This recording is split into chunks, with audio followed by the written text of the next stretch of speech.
Hey guys, my name is Katie Cheerhart and I'm a teacher at Shreve Island Elementary.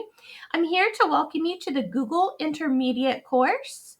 Today we're going to be talking all things Google, which is one of my very favorite topics. So I wanted to welcome you here. The first thing I'm going to do is show you how to log into your Google account with your Caddo Parish credentials. So the first thing I'm going to do is turn off my webcam so I'm not in the way. And I'm going to choose Sign In, this big blue button on Google's website. Once I go to Sign In, I'm going to type my Caddo Parish email address, the email address that you've been assigned. So I'm going to type the email address here, and I'm going to choose Next. Once I choose Next, I'm going to choose G Suite account, an account owned by caddoschools.org. And then you're going to enter the password that you use when you're logging into your email address. So just that password. So you're going to hit Next. Now that you're logged into your Caddo Parish account, I'm going to show you how to do a few things in Google Drive. The first thing we're going to do is find Google Drive. To find Google Drive from this screen, we're going to use our waffle, which is over here. Your waffle includes several different tools for you to use, including calendar, slides, docs or sheets. You can scroll down and there's lots of other options for you to choose from in here. Today, I'm going to go to Drive.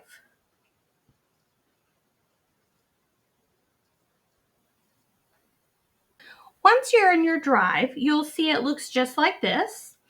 And there are several different options to choose from. On the left-hand side, you have your menu. If you want to create a new anything, you're going to hit the New button. You can create a new folder. You can upload a file. You can upload a folder, or you can go to Docs, Sheets, or Slides. If you want to do anything else in Google, you're going to go to More. Once you click More, you'll get a whole new set of options that you can use. Okay, so don't forget to hit the More. For today, the first thing we're going to talk about are your shared drives. Your shared drives are a great resource for your school and your grade level, especially now that we're using Canvas. Canvas is a great tool to use for organization and for online learning. It will allow you to take everything in your drive and upload it into Canvas if you like. Because you could use a shared drive, you and your grade level can work together to upload all of the necessary materials that you'll need for your Canvas classroom. And you can work together to upload everything so that you don't have to do it all by yourself. So to get to the shared drives, you're going to go to Share Drives. And you're going to create a new drive. I've created one here, but you're going to create your own. So to create your own drive, there's a couple of different ways to do it. You can right-click on Shared Drives, and you can choose New Shared Drive. Or once you're in Shared Drive, you can hit the New button, and it'll give you a new shared drive that way as well. So you can title your drive however you like, and you're going to hit Create. And it'll give you a new drive for you and your grade level partners, your administration, your school, whatever you want. Now, you can drop or add any files here that you want. Now, a little known fact that I learned just recently is if you want to drag something into your file, all you have to do is you open it. You've opened it already. You just drag. This is a PDF that I opened previously. You're going to drag it here on top of these words, and it will automatically appear in your shared folder. See, it's starting to upload already. It's going to take a while because it's a big folder. It's a big PDF. So it's going to come right here and upload. Another way that you can add an item into your shared drive is you can go, if you already have items in your drive that you would like to add to the shared drive, what you need to do is go to your drive. And once you go to your drive, you're going to be able to see everything in it. It's really easy to move things that are in your drive to the shared drive. So if I wanted to move this to my shared drive, I would right click on it and I would hit move to. When I hit move to, I'm going to choose where I want it to go. Right now I want it to go to a shared drive, and I'm going to choose Shreve Island, and I'm going to hide this, and then I'm going to hit move here. Now it'll still stay in my drive. We're going to hit move. It'll notice it stays in my personal drive, but it will also go to my shared drive. Okay, so it's right here. Once it's here in Shreve Island, now that I have some things in here that I would like, there's one more way I want to show you. You can go back to my drive. Let's say there's more than one thing that you want to add at one time. There's an easier way to go about this. So I'm going to scroll down. So you can hit shift. And when you hit shift, you can choose more than one thing at once. So I'm going to hit shift and choose this, shift and this. I'm going to holding the shift key down. And I can choose all of these things at once. Notice all 4 of them are blue. When they're blue, that means they're highlightable. And so I can choose that and go to move to. And when I choose move to, I'm going to get out of my drive, going to go to shared drives. And again, I can move everything to Shreve Island. I can move it here. Okay. Now, another thing we need to talk about is how to manage the people or the members of the shared drive. So once you're here, you can open your drive. When you open your drive, there's a little pull down menu next to it. Let me double click on it. It's just running, my computer's running a little slow today. Hold on, give me just 1 minute. There it goes. Once I open the folder, I guess it's moving everything in there. Once everything is there, I will have an option up here at the top. I have a pull down menu, and it's going to give me an option to manage members. I can also do that over here. So I'm going to hit manage members. And the nice thing about Caddo Parish is you're going to type the email addresses of the people you'd like to add. As long as those people are in Caddo Parish, all you have to do is type their name and it'll pull them up. So if I wanted to find my principal, for example, I can type his last name and it'll automatically pull him up right here. So all I have to do is put that there. Now, you have to choose a job for that person. So that person can be a viewer or a commenter. The person can be a contributor. They can be a content manager, or they can be a manager just like you are. The person who created the shared drive is the manager. So you're going to choose that. You might want to send them a message to notify them that you're adding them to this. I'm not going to notify Mr. Colvin because I'm not going to actually share it with him. But if you once you type in their email addresses, as many people as you like, you can hit the share button. Once you hit the share button, they'll have access to it and it will appear in their drive as well. The purpose of this part of the video is to show you about Google add-ons. An add-on is like an app or a program that you can add on to Google Docs or Google Slides or Google Sheets that will enhance the productivity of whatever you're doing. Okay, so in order to add them, I'm going to go to add-ons tab up here at the top. And I'm going to go down to get add-ons. These are all the add-ons that I've currently added. And when you go to get add-ons, there will be a large list of things that you can go through. So you can just scroll through here and see if there's any that look interesting to you. I've gone through and found some that are free, that are easy to use, and that I think will be helpful to you. The first one that we're going to look at is called Easy Accents. And we're going to choose the one for Docs. And it's right here. So if I click on it, it will ask me to install it. Once we install it, it's going to ask for permissions, certain permissions. You're going to have to choose the account that you want to install it on. This could take a while, so we're going to give it a second. Okay, so I'm going to choose my account.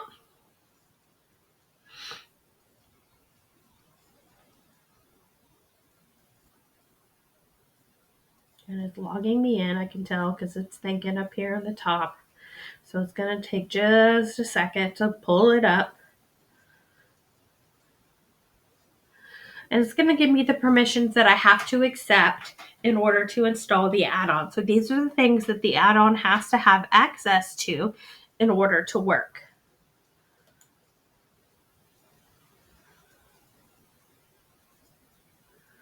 So these are important to accept or else the add-on won't work. And you need to read through them to make sure that they are appropriate or acceptable to you.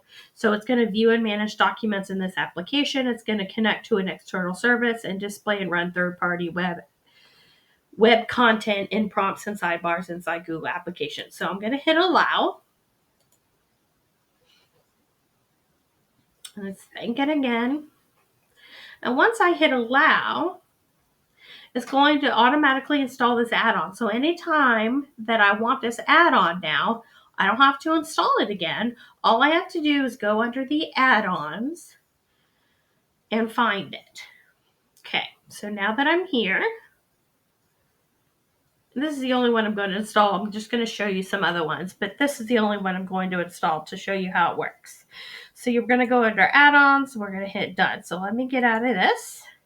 So I'm going to go to add-ons and I'm going to go down to easy accents. And I'm going to say start. This add-on is great if you are a foreign language teacher, or if you are like me, if you have children who have certain accents or things in their name that they want to have in there and get upset if you don't have them. This is a great add-on for you. So there is a way, there's a premium subscription. It's only $1.99 per year. You get a default language, which is in math and logic marks. So if you want those, you can pay $2 whole for the year and get those. So I'm going to select French down here. Was down here. I'll just select Spanish. And then it's going to pull up some Spanish accents for me to use. So instead of going through and searching the internet for these, all I have to do is click on this and click Shift A if I want a capital A. It's right here. Sorry, it's way down here at the bottom. Okay, so if I click this one time and I click a lowercase a, it's going to give me a lowercase a. If I click it again and I click Shift, it's going to give me a capital A with the accent. So this is just a really helpful tool to use for your Google Docs. You can also use it in Google Slides. Now that you know how to add add-ons into Google Docs, you also know how to add add-ons into Google Sheets and Google Slides. It works the same way in all three programs, which is great. Now I'm going to show you a few more add-ons for Google Docs and how they work. So the first one I'm going to show you is Translate. It's down here at the bottom, Translate Plus. I'm going to hit Start. And it'll pull up everything that you need over here along the side of the screen. While that's pulling up, I'm going to type some words that I want translated.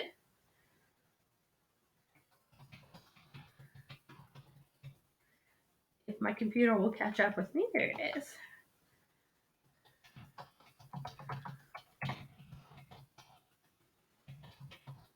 Excuse the typo there.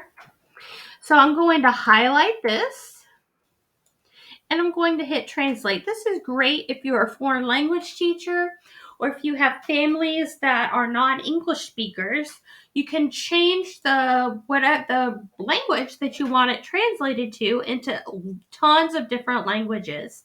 So it doesn't just have to be the normal Spanish or French. It could be Turkmen or Ukrainian or something along those lines. I've actually had a student speak Uzbek before, so that was fun. So anyway, but you can choose whichever language you like, and you can hit translate, and it'll give you the translation in this box. What you need to do then is just hit insert, and it'll automatically change the English version into the Spanish version. So if you need to send a letter home in Spanish or in French or in whatever language you need, this is a really easy way to translate it for those families. So this is the first add-on I wanted to show you. Another add-on I wanted to show you is called Close It. This is great for fill in the blank activities. If you like fill in the blank activities, let me close this one. If you like fill in the blank activities, you ever need a fill in the blank activity, this is the add-on for you. So I'm going to come down here to add-ons. I'm going to go to Close It and hit Start. It will pull up everything I need on the right-hand side. And this is a great way for fill in the blank. So if you need to do a fill in the blank activity, you can create the fill in the blank activity, and then you can insert it into Canvas for your students to fill out. So it says to create a fill in the blank activity, also known as a close exercise, highlight or underline the words that you'd like to be blank and let the add-on do the rest for you. I'm going to choose underline. So I'm going to come down here and I'm going to type what I want for the fill in the blank. And I'm going to underline whatever it is I want to be blank.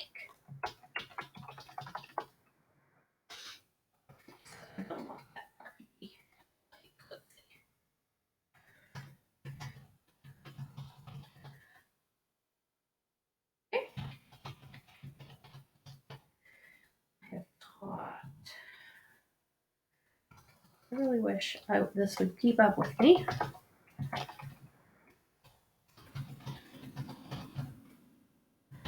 And third grade. Currently, I teach in the Tag Lab. Let's try that again. iPad Lab. I'm going to underline that and fix the word "the" because that's driving me insane. And then the magic happens. So I'm going to hit Create Worksheet with WordBank, and it automatically gives me a WordBank. So it turns the paragraph that I created into a fill-in-the-blank document, which is super cool. And you just insert it into Canvas, and the kids can go ahead and complete the activity. Super awesome. It'll automatically randomize the word choices for you. So that's Close It. I want to show you one more in Google Docs. Let me go ahead and delete all of this. And the add-on I want to show you next is specifically for music teachers. If you're an elementary music teacher or band director or orchestra director, I think this could be a game changer for you. So what it's called Flat Music Notation.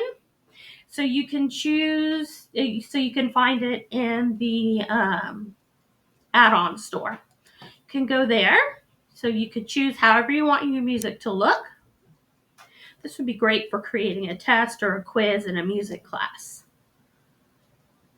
And once it loads it, it'll allow me to create musical snippets however I want it to look. So I can change the clef if I want. So I have just more displays here, so I can change natural, sharps. There's tons of different things that I can change once I'm in here. But just to give you a basic, I can hit an eighth note, and it'll give me a little note that I can add. I can make that a B. Let's say I want to make this a G. It'll automatically add the 2 eighth notes there. So when I'm ready, I can hit insert, and it'll insert that little musical snippet into my Google Doc, so that it could then be used can then be used as a worksheet or a working document for my students. So we've learned about add-ons in Google Docs. Now we're going to learn about some add-ons for Google Slides. The best Google Slide add-on that there is the Nearpod add-on, and we're going to talk about that first. The way it works, again, you're going to go to the add-ons, you're going to go down to Get Add-ons, and you're going to choose the add-on that you'd like to add. I'm going to go ahead and go to the Nearpod add-on here. And while it loads, I'll tell you what it is. So Nearpod is like a Google Slide on steroids. So what it is it allows you to create a presentation with a slide deck, and in that slide deck, add interactive slides to it. So the great thing about it is your plain old Jane slide deck all of a sudden will turn into something that has the kids being interactive and will keep them engaged. So as a Caddo School District employee, you have access to Nearpod, a district account, which means lots and lots of things. And if you want more information, feel free to contact me or the Teacher Technology Department about Nearpod. I highly recommend learning more about it. But let me tell you about this add-on first. The first thing you need to do when you click on add-on, I've already logged in as Katie Cheerhart. But what you're going to do the very first time you go there is it's going to ask you to log in to Nearpod. When you log into Nearpod, you're going to hit sign in with Google. When you sign in with Google, you're going to type your email credentials for Caddo. So you can see down here, this is not a Google address. This is my Caddo email credentials right here. So you're going to type those in and type your password, and it would automatically sign you into your Nearpod account. Now you can see I can add all these different things to a slide on Nearpod. So I want to go ahead and add a couple of them just to kind of give you a heads up, kind of show you how some of them work. So my children have been very engaged lately with Shark Week. So I decided to make a quick PowerPoint or a quick Google slide on sharks. So on the first slide, we're going to add a BBC video. So you can see here, I can add a BBC video. So if I click that, it's going to pull up a whole bunch of different videos, good quality videos that I can add. I can also add a YouTube video, and I'll show you how to do that a little bit later. But if you're going to add a BBC video, they're right here in the add-on. You don't have to go searching for them. It is quite a big file, so it's going to take a second to load. So I'm going to come over here on this side, and I'm going to click on environmental and living species. There are different categories to choose from. It's not just this one that the staff picks that's right here when it first pops up. So I'm going to choose environment and living species, and when I go there, there's one about a shark that I'm going to choose, or at least has a picture of a shark. Deep ocean feeding. And I'm going to choose that one and hit done. And what it will do is it'll automatically insert that video onto the slide that I had selected.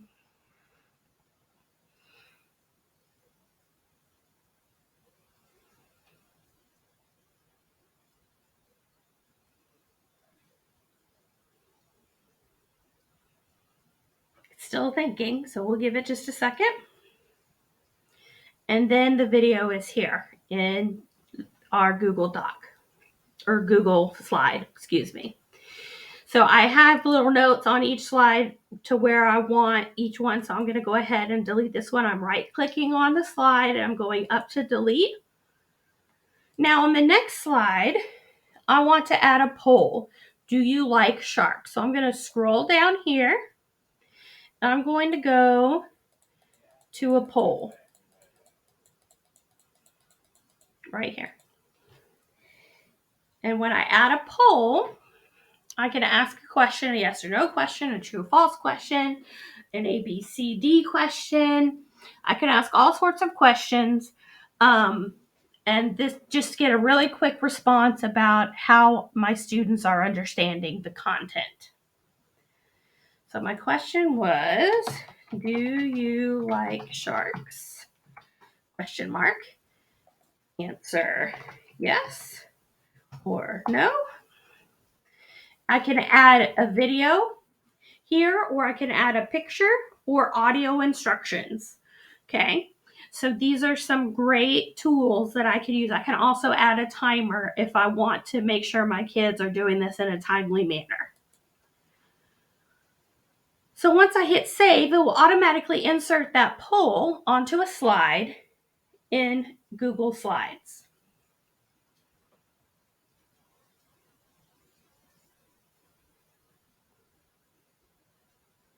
And there it is. Now I can get rid of my note to myself slide.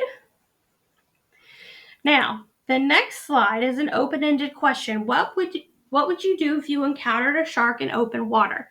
So this time I don't want a multiple choice question or a true false question or a yes or no question. I want them to respond in complete sentences. And I can do that as well. So I can hit open-ended question and I can type my response or my question in the slide here.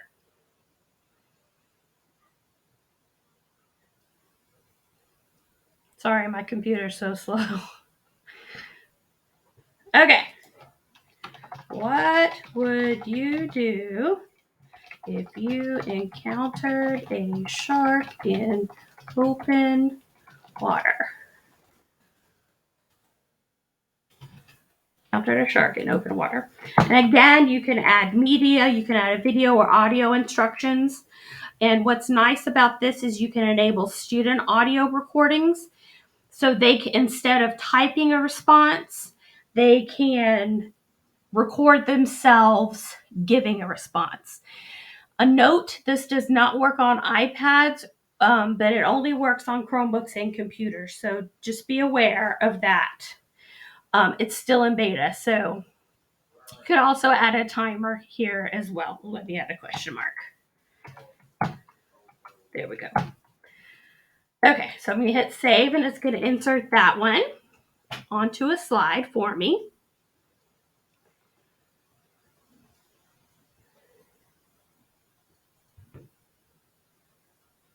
And then we're going to do, I believe the next one is a draw it slide. Draw it slides are great because they allow the student to draw right on top of the screen. So if you have an iPad, this is where iPads come in handy. So if you have an iPad, they can just draw with their finger or a stylus on the screen. If they don't have an iPad, if they have a Chromebook or a computer with a trackpad or a mouse, then they can draw with the mouse. So it's not perfect, but at the same time, it's a really cool option to allow that to happen. So I'm going to label the different parts of the shark. So I went ahead and added a text box, and I added a picture there. I'm going to scroll, I think it's up to, and as I'm going through, you can see all the other cool options available. I'm going to say draw it. And when you do draw it, it'll pull up all these great tools for the students to use. They can use text boxes, they can use a pen or a pencil, they can use an eraser, all of that to mark on top of the slide. Again, you can add instructions here. You can upload a background image, or you can upload media or video or audio instructions. So I'm going to go ahead and hit save. I think I have a background image on my slide. If I don't, I can upload one.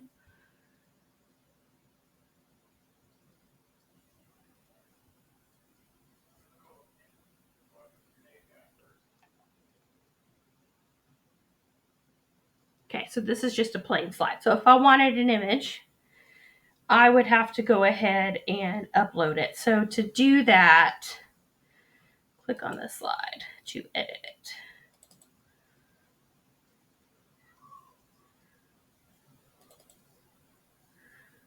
Okay, so you would go in, you would go to draw it, and you would upload the picture that you want in the background. So you could have a picture in the background that they can draw on top of. Maybe you want them to fill out a graph, or you want them to do X and Y axes, or whatever it is. You can put that in the background and they can draw on top of it so that you don't have to draw the background. So if I want to upload a background image, I can choose a background down here at the bottom. This is a farm background, but you'll get the idea. So you'll insert the picture, and it will insert the picture in the background of this. There it is. This is actually a slide that I was working on. You can hit save, and you can see how it will work on a draw it slide.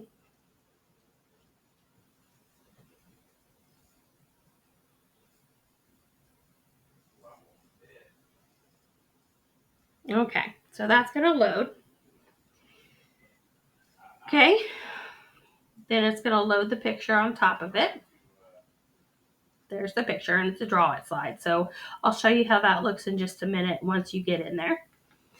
So then we can add a web content. This is one of my very favorite things to do in Nearpod because I teach elementary school, and I'm sure this happens with older children as well, but they go places that I don't want them to go necessarily on the web.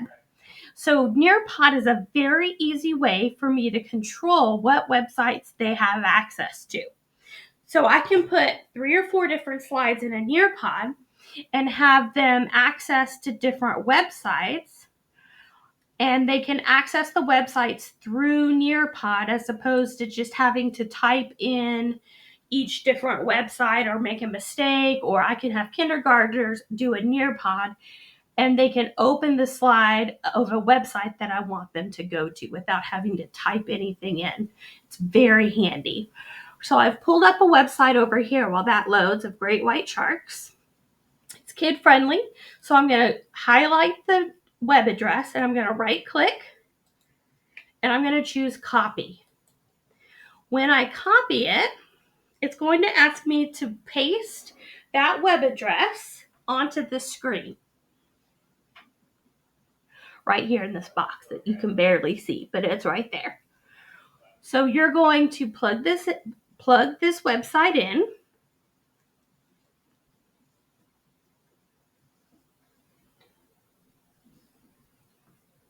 If it will load. Okay, there it goes. Okay, if I wanted to, I could test this link to make sure it works. I'm going to scroll down and hit save. And what's great about, while that's saving, what's great about using this add-on as opposed to, why can't you just do it in Nearpod? The problem with doing it in Nearpod is this is my Nearpod account, is if you just want to create a slide, you have some very big limitations. So these are the only themes that you can choose from, and it's just title and paragraph. These are the only layouts that I can choose from. I could choose a background, but that's it. That's the only thing I can do. I can insert a picture. I can add audio, and those are my only tools for jazzing up a slide in Nearpod. So if I want to create a Nearpod presentation and I want to make it pretty and I want to make it interesting and engaging, the best way to go about it is to create the presentation in Google Slides so that the kids will be more engaged and it'll be more interesting to look at. So as I come down here, okay, I'm going to come down here and I'm going to do a collaborate slide, which is another one of my favorites. So it's at the very top. Collaborate is kind of like a mini discussion. It's a way for all of the students to share their thoughts and to put them all on the same screen at once. You can approve comments before they go on the classroom board if you like.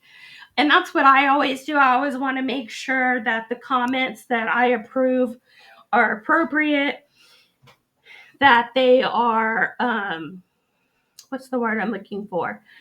That they are interesting, that they are relevant. That's the word I'm looking for, that they're relevant. So I want to make sure that what they type actually has to do with what we're talking about in class. So I can enter a topic here.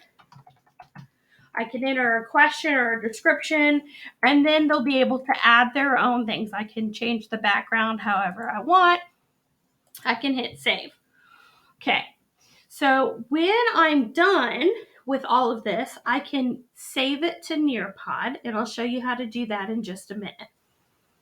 There's a couple other things. I'm not going to go into any of the other slides, but I do want you to be aware of some of the other options that you have. You have Flocabulary, which if you haven't looked at, it's amazing. I highly recommend it. Virtual field trips. My students love when I take them on virtual field trips. So you could go there. You can search any location in the world. They have thousands to choose from.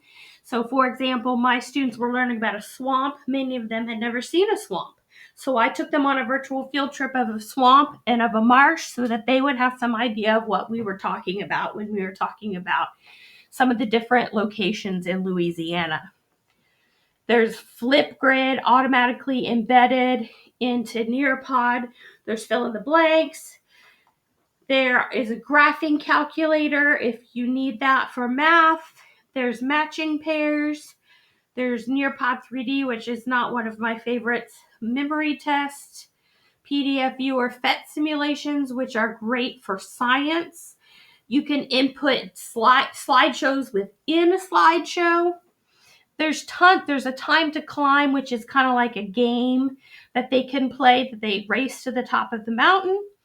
And then you can add YouTube videos. This is where you would click video, you would add the link to the YouTube video, and it would embed the video into your Google slide. When we're done, we're going to save and go to Nearpod, and it will automatically pull this up in Nearpod. So it's going to save it in my Nearpod account.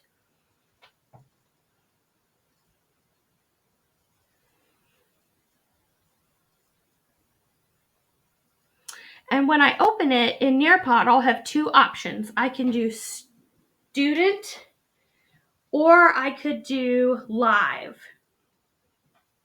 So those are my two options. Live means I'm in charge. So the slides don't change unless I change them. So all of the devices in the classroom or all of the devices that are connected to this particular Nearpod presentation are reliant on me changing the slides. So I like using live slides because my students can't get ahead of me and they love to do that. So live is perfect. But if you want students to do a slide deck for homework or you want them to do it on their own later in class on their own time, then you can do a different kind of slide, which is student paced. Okay. So that's how student paced works. Now, when you open a slide, it will go ahead and open and save and present in Nearpod, which is what you want it to do. So I'm going to go ahead and get out of that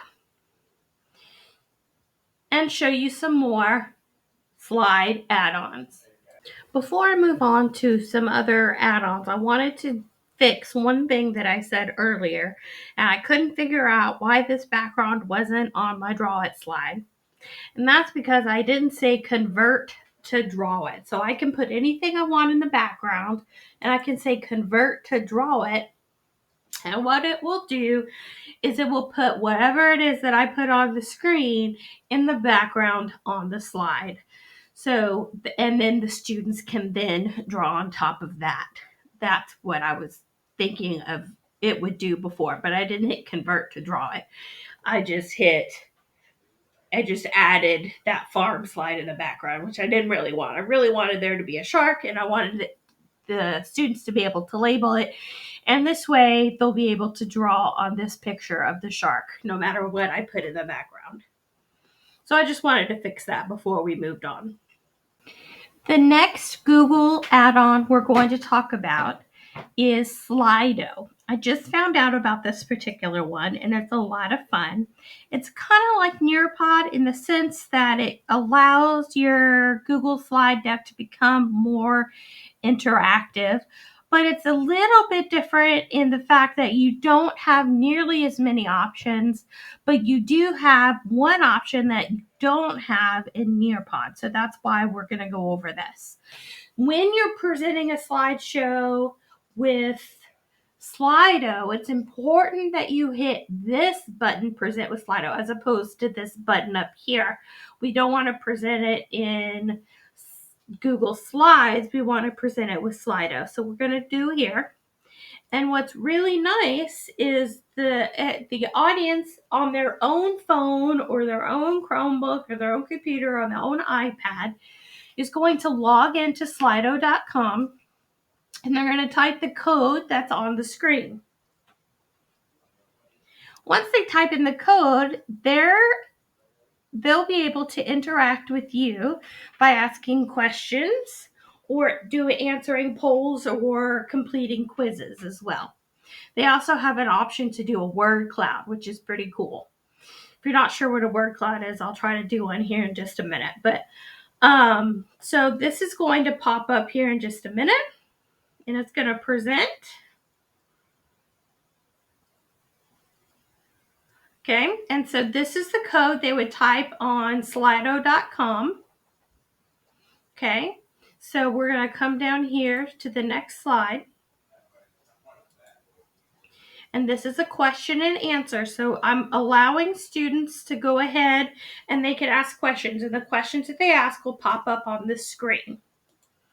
Okay, so that's really nice. A really nice feature is that students who are too shy to speak up in class or too quiet, they are able to ask the questions that they need to by going to slido.com and typing in the code that's there. They can also scan the code. If they want to, their question can be anonymous so that nobody has to know that it was them that asked it.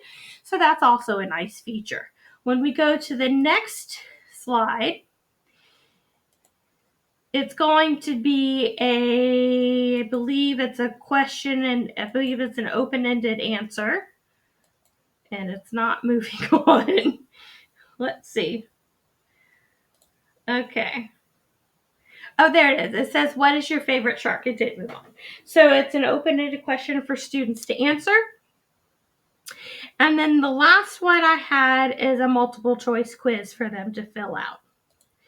So you can see it's right here.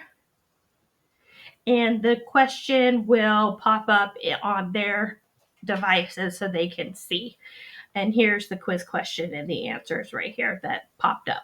A word cloud. Let me go ahead and add a word cloud real quick, although I'm not going to be able to show you.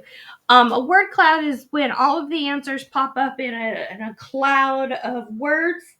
The words that are said more often or the most frequently are bigger, and the words that are not said most frequently are smaller.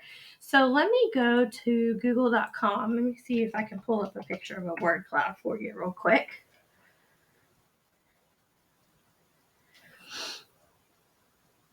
So if I pull up an image of a word cloud,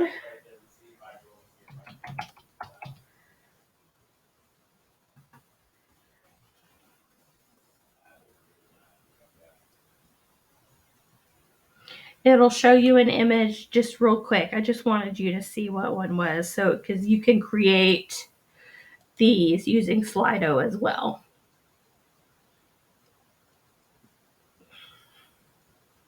If it will pull it up. Here we go. Word clouds. These are word clouds. These are examples of different word clouds. So you can create your own word clouds using Slido. So that is another add-on for Google Slides. So we're going to exit out of this. And I'm going to show you another one, which is called Unsplash. I don't have that one on here, so I'm going to upload it really quickly and then come back to you. So I've gone ahead and downloaded Unsplash. Unsplash is an image gallery of beautiful copyright-free, free images for you to insert into your Google slide deck. You can choose which. I've typed shark into the search box, and you can choose whichever one you want. It tells you who took it.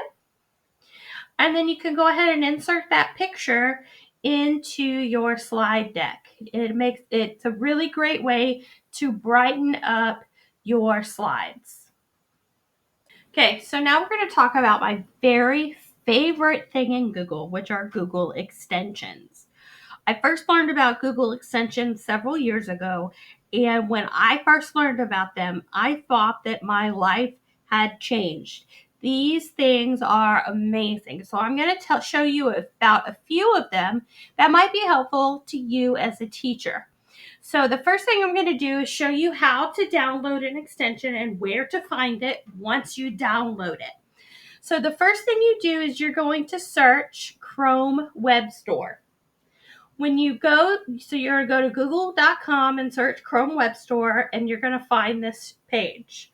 When you find it, you're going to go to a website that you like, or you're going to find a extension that you like. So I'm going to type Save to Drive, and it'll pull it up. Now, once it's something that, let's say I want to download Simple Screen Capture, I'm going to hit Add to Chrome, and I'm going to hit Add Extension.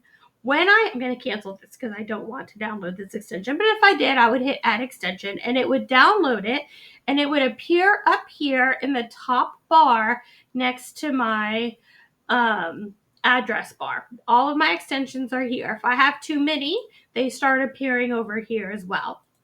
Now, the first one we're going to talk about is Save to Google Drive. So if there is something that you just want to take a screenshot of, or you want to save to your Drive account, this extension is really easy way for you to do that. So all you have to do is tap on a screen and then hit this button, and it will automatically save whatever it is that you want to Google Drive.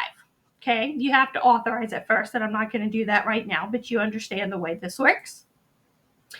So that's saved to Google Drive. It makes life so much easier when you don't actually have to download, you don't have to take the screenshot, you don't have to download it, you don't have to copy it, you don't have to do anything with it. You just have to hit this one little button up here in the top. Okay, the next one is Immersive Reader, and this is an amazing tool for your students. So I'm going to go to Google, and I'm going to find a website that I want my students to read. I'm going to go back to the good old National Geographic Great White Shark website. Shark. I want a computer. It's so tired for kids. And it'll find the National Geographic site. And this one works a little differently than the others. Usually when you have an extension, or a lot of times when you have an extension, you'll click on it in the top bar. With this one, it doesn't quite work that way. So with Microsoft, it's by Microsoft. It's called Immersive Reader. And again, I'll put all these on a slide at the end of the presentation. So if I'm talking too fast, you won't have to write them all down at a lightning speed. So if you have something you want your kids to read, all they have to do is highlight the text and right click. When they right click, they'll have this option automatically downloads whenever you download Microsoft Immersive Reader, Help Me Read This. When you hit Help Me Read This, your students or you will get all these options to choose from. Several different options. The first option is it will read it to them. So that's the first thing that it will do. The next thing that you can have it do is increase the spacing between words. You can also have it make the words bigger.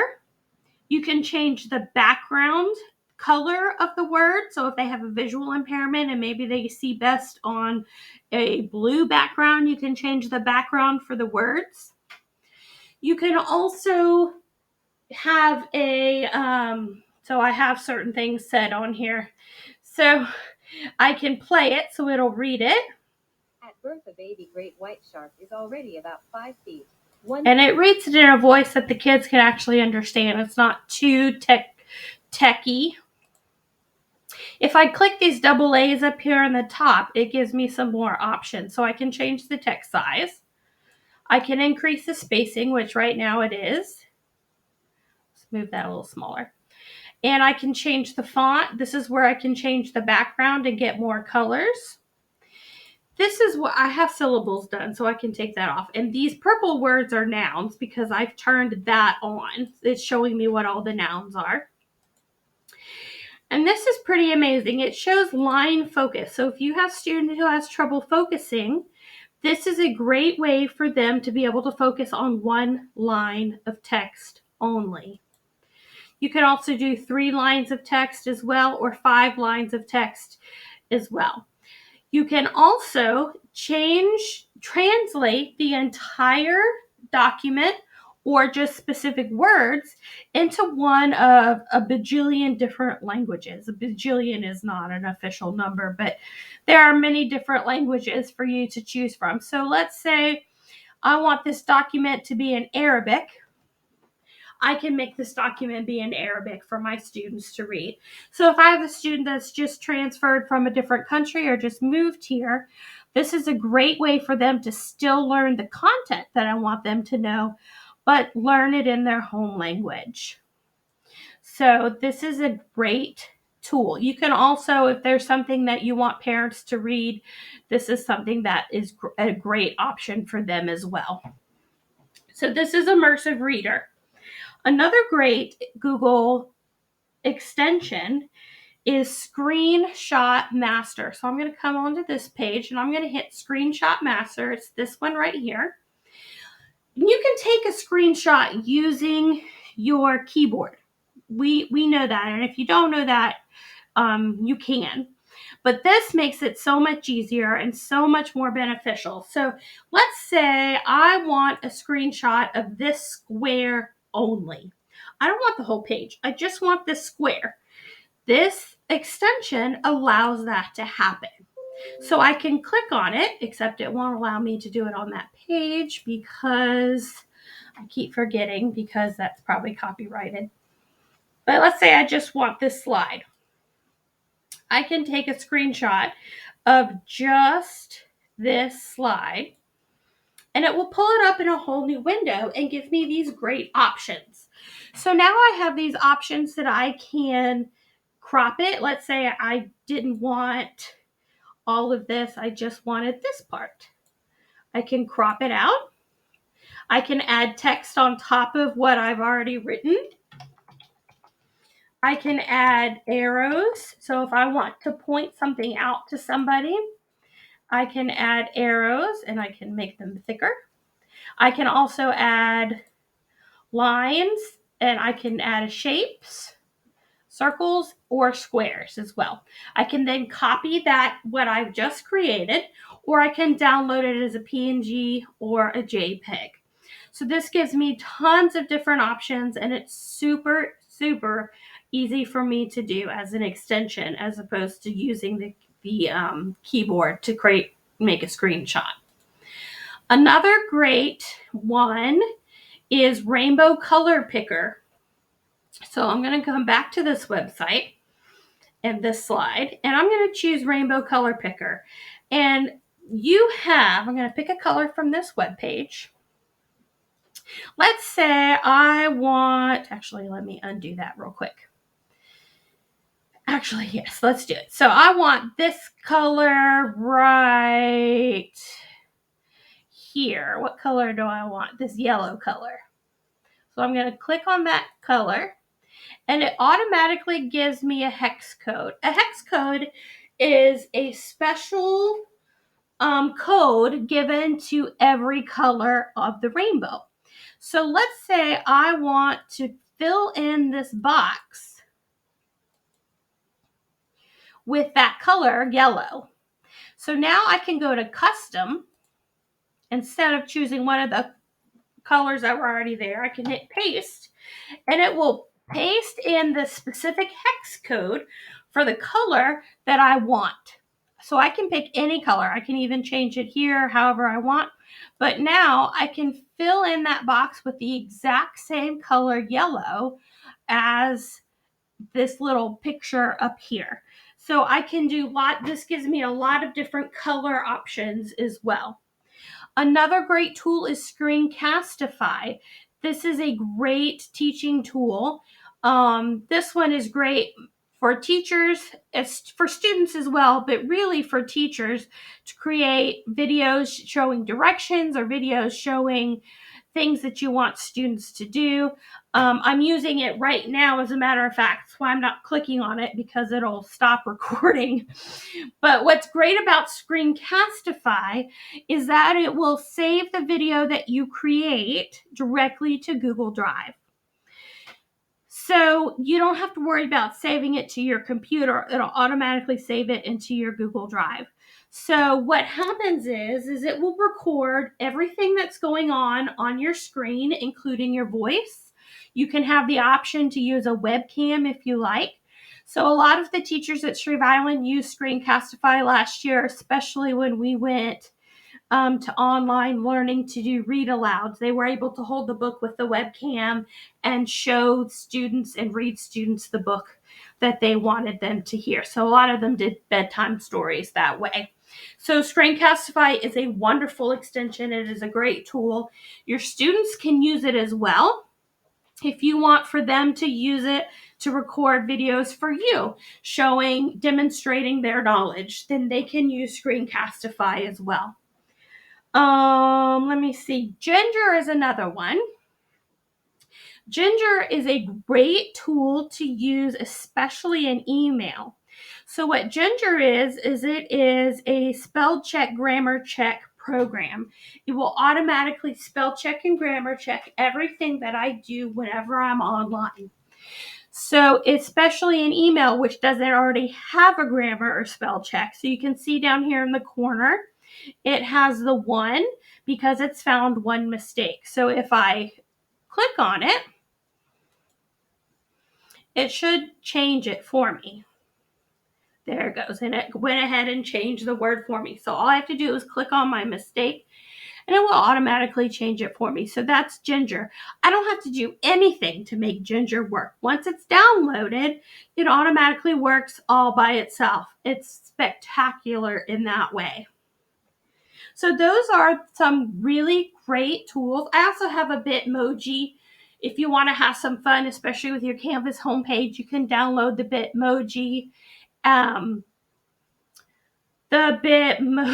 extension to your toolbar as well, and that will allow you to copy and paste some cool Bitmojis, maybe on student work or to create a homepage on Canvas. So you can do that as well. So I'm going to go ahead and present this so it's full screen for you. So you can see all of the ones we talked about and a couple that we didn't. And so you'll know some really good extensions to kind of get you going. I've also included my name, my email address, and my phone number on this screen. So if you need to get a hold of me or if you have some questions, I want you to feel free to give me a call, send me a text, send me an email, and I'm happy to help you in any way I can. So let me get this page to load, and then I will let you go.